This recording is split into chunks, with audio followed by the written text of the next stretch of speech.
সম্প্রতি ইরানের সর্বোচ্চ নেতা আয়াতুল্লাহ আলী খামেনিকে হত্যা বা ক্ষমতাচ্যুত করার ইচ্ছা পোষণ করেছেন মার্কিন প্রেসিডেন্ট ডোনাল্ড ট্রাম্প। এর প্রেক্ষিতে ইরানও এবার কড়া হুঁশিয়ারি দিয়েছে ট্রাম্পকে। দেশটির প্রেসিডেন্ট মাসুদ পেজেশকিয়ান স্পষ্ট ভাষায় বলেছেন, খামেনির উপর যে কোনো ধরনের হামলা যুদ্ধ ঘোষণার শামিল হবে। সোমবার এক প্রতিবেদনে তথ্য প্রকাশ করেছে দ্য গার্ডিয়ান।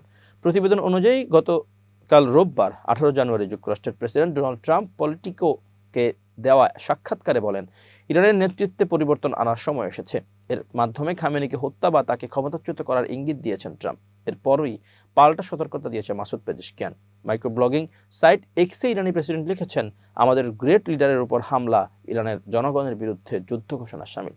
দেশটির সাধারণ মানুষ যে অর্থনৈতিক দুরবস্থার মধ্যে দিয়ে যাচ্ছেন, সেটির জন্য যুক্তরাষ্ট্র ও পশ্চিমা দেশগুলোর অর্থনৈতিক নিষেধাজ্ঞাকে দায়ী করেছেন মাসুদ পেজেশকিয়ান। তিনি বলেছেন, ইরানিদের জীবনে বর্তমানে যে আর্থিক কষ্ট এবং দুরবস্থা দেখা যাচ্ছে, তার অন্যতম প্রধান কারণ হলো মার্কিন সরকার ও তাদের মিত্রদের দীর্ঘদিনের শত্রুতা এবং অমানবিক নিষেধাজ্ঞা।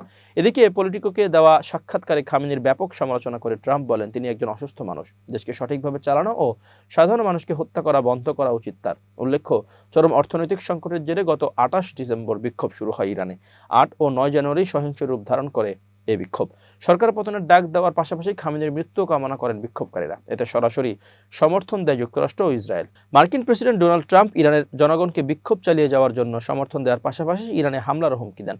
ইসরায়েলের গোয়েন্দা বাহিনী মোসাদ স্বীকার করে, এই বিক্ষোভের পেছনে সরাসরি হাত ছিল তাদের।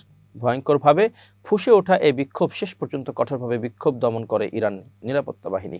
দেশটির সরকারি সূত্রের তথ্য অনুযায়ী 5,000-এর বেশি বিক্ষোভকারী নিহত হয়েছেন এই বিক্ষোভে। আর এসব প্রাণহানির জন্য ট্রাম্পকে দায়ী করেছেন খামেনি, কারণ বিক্ষোভে ব্যাপক উস্কানি দিয়েছিলেন তিনি।